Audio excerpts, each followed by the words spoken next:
गैसीय अपशिष्ट है तो लकड़ी कोयले से जलाने वाला धुआं। तो गैसीय अपशिष्ट क्या है? लकड़ी कोयले से जलाने वाला धुआं। Option number D is correct. निम्नलिखित वाहनीय ईंधनों में से किसको आजकल पर्यावरणीय स्नेही माना जाता है? तो संपीड़ित प्राकृतिक गैस को पर्यावरणीय स्नेही माना जाता है। कौन सा वायुमंडलीय प्रदूषण अम्लीय वर्षा का मुख्य कारक है? तो वायुमंडलीय प्रदूषण का अम्लीय वर्षा का मुख्य कारक है। निम्नलिखित में से कौन सा ग्रीन हाउस गैस नहीं है? तो CO जो है कार्बन मोनोऑक्साइड से जो कहते हैं ये ग्रीन हाउस गैस नहीं है, जबकि कार्बन डाइऑक्साइड, नाइट्रस ऑक्साइड और मीथेन ये तीनों ही ऑप्शन ग्रीन हाउस गैस के हैं। किस नदी के प्रदूषण स्तर की माप की जाती है? तो बीओडी। बीओडी से क्या है? हम नदी के प्रदूषण स्तर की माप कर सकते हैं। निम्नलिखित में से कौन एक ग्रीन हाउस गैस है? तो मीथेन जो है वो एक ग्रीन हाउस गैस है। ठीक है। सल्फर डाइऑक्साइड जो है वो तो ताजमहल है, जैसे वर्षा का अम्लीय वर्षा करता है तो इसके खराब हो जाता है, ऑक्सीजन नहीं आर्गन तो मीथेन है। पृथ्वी पर पहुंचने से पहले ओजोन परत जो है किन किरणों को अवशोषित करती है? तो पराबैंगनी किरणों को। पृथ्वी पर पहुंचने से पहले एक ओजोन परत पाई जाती है जो मतलब कि किरणों को अवशोषित करती है, इसी वजह से पराबैंगनी किरणें होती है। विश्व ऊष्मायन के लिए निम्न में से कौन एक कारक है? तो वाहनों से निकली गैस। वायु प्रदूषण को कम किया जा सकता है, तो वायु प्रदूषण को वृक्ष अधिक से अधिक लगाएं तो इससे वायु प्रदूषण को कम किया जा सकता है। सूर्य की हानिकारक किरणों से पृथ्वी को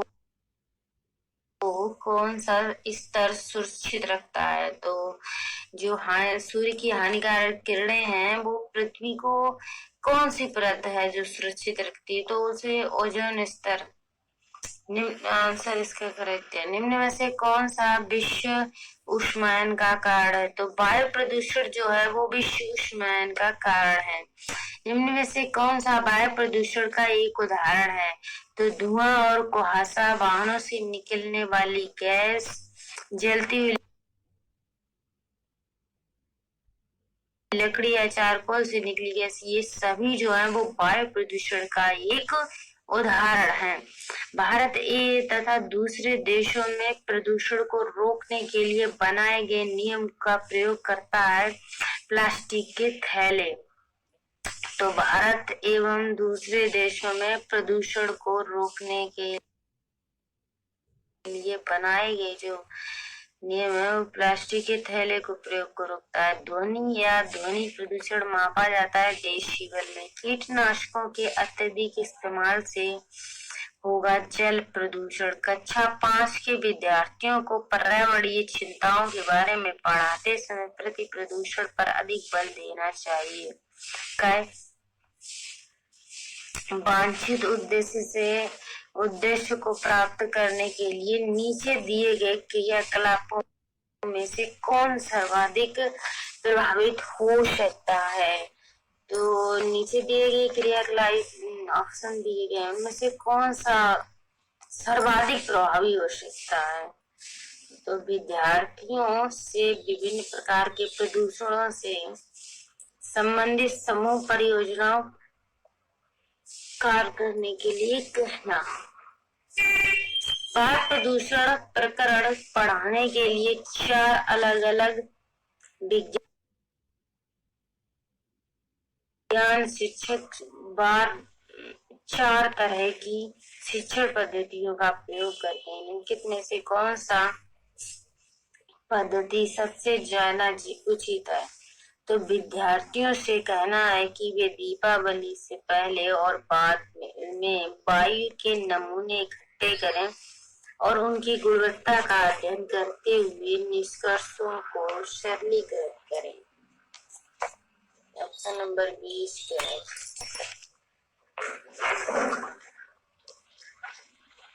और आगे सभी बड़े शहर सड़कों पर भारी संख्या में वाहनों के कारण पर्यावरण प्रदूषण की समस्या का सामना कर रहे हैं। पर्यावरण संरक्षण के लिए शहर के लोग व्यक्तिगत रूप से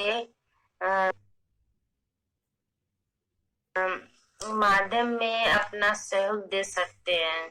तो ऑप्शन नंबर ए सही है कि आने जाने के लिए सर्वाधिक यातायात व्यवस्था की प्रयोग करना। दुर्गा एक गांव में रहती है और लकड़ी या गोबर के उपले का ईंधन इस्तेमाल करते हुए चूल्हे पर खाना पकाती है। तो पिछले 3 महीने से उसे तेज खांसी आ रही है। इसका कारण हो सकता है, इसका कारण ऑप्शन नंबर बी करेक्ट है, क्योंकि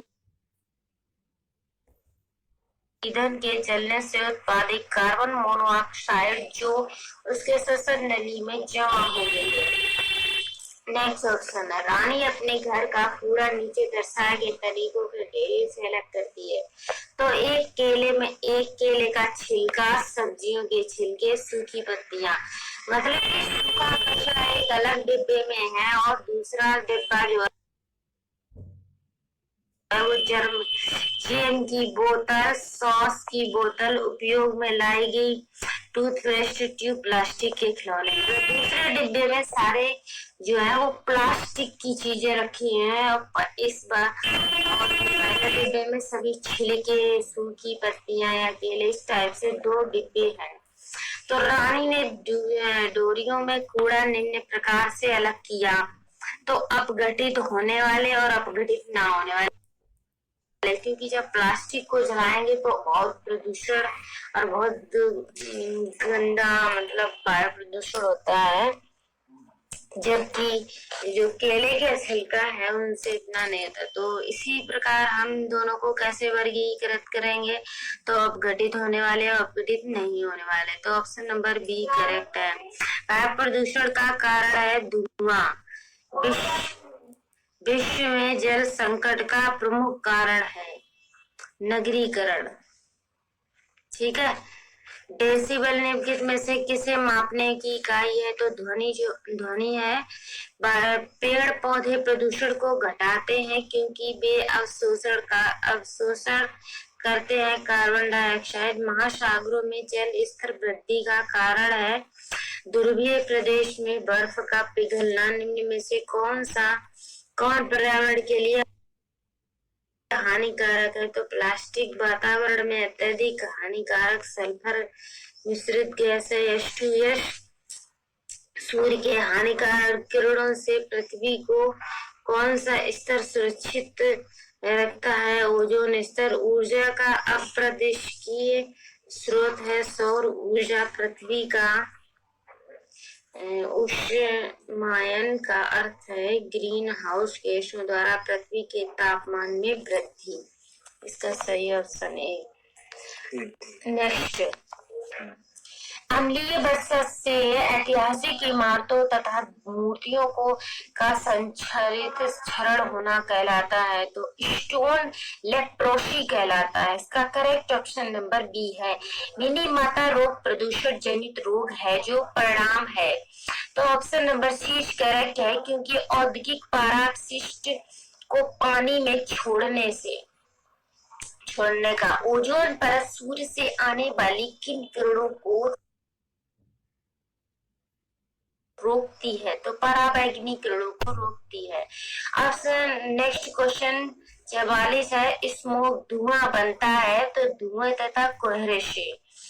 नेक्स्ट क्वेश्चन है, उच्चतम न्यायालय ने सरकार को निर्देशित किया है कि यमुना के जल की गुणवत्ता कम से कम ग्रेड सी स्तर तक बनाए, जिससे उसे लोगों के पीने योग्य बनाकर उपलब्ध कराया जा सके। उक्त कथानुसार ग्रेड सी स्तर का अर्थ है, ऑप्शन नंबर सी सही है, औसत दर्जे का प्रदूषित जल। निम्नलिखित में से कौन सा ऊर्जा का स्रोत कभी पर्यावरणीय प्रदूषण नहीं करता, ऑप्शन बी सही है, सौर ऊर्जा। इनमें से कौन सा जल प्रदूषण का स्रोत नहीं है, तो खनन अपशिष्ट, ऑप्शन बी सही है। नेक्स्ट क्वेश्चन, जल प्रदूषण तथा जल जनित रोगों का एक उदाहरण कारण निम्न में से कौन सा है? तो अतिसार सही है। नेक्स्ट क्वेश्चन, इनमें से कौन सी गैस हमें सूरज की घातक किरणों, पराबैंगनी किरणों में रक्षा करती है? ऑप्शन सी करेक्ट है, ओजोन। कौन सी गैस ग्रीन हाउस इफेक्ट से प्रभावित नहीं है? तो नाइट्रोजन। नेक्स्ट क्वेश्चन, समुद्री प्रदूषण के कारण नष्ट हो रहा है? तो मैंग्रोव वन जो है वो समुद्री प्रदूषण के कारण नष्ट हो रहे हैं। इनमें से कौन सा जैव अपघटन पदार्थ है? तो इनमें से ये सभी प्लास्टिक, शीशा, पॉलीथीन, इनमें से कोई नहीं। ऑप्शन सही है डी। VOD5 क्या है? तो biochemical oxygen demand in 5 days। हरित गृह प्रभाव के द्वारा पृथ्वी पर कौन सा रेडिएशन होता है? तो इंफ्रारेड रेडिएशन। लंदन धूम्र पाया जाता है? तो शीतकाल में सुबह के समय निम्न में से किस गैस की गहन संलग्नता हिमोग्लोबिन से होता है? तो carbon monoxide. Next question, supreme court ने पर्यावरण और वन मंत्रालय को कब यह आदेश दिया कि ताजमहल के क्षेत्र में हरित क्षेत्र का विकसित किया जाता है? तो 1994 में। नेक्स्ट क्वेश्चन, कणिकीय प्रदूषण को समाप्त करने के लिए निम्न में से किस युक्ति का प्रयोग किया जाता है? तो इसका ऑप्शन डी सही है।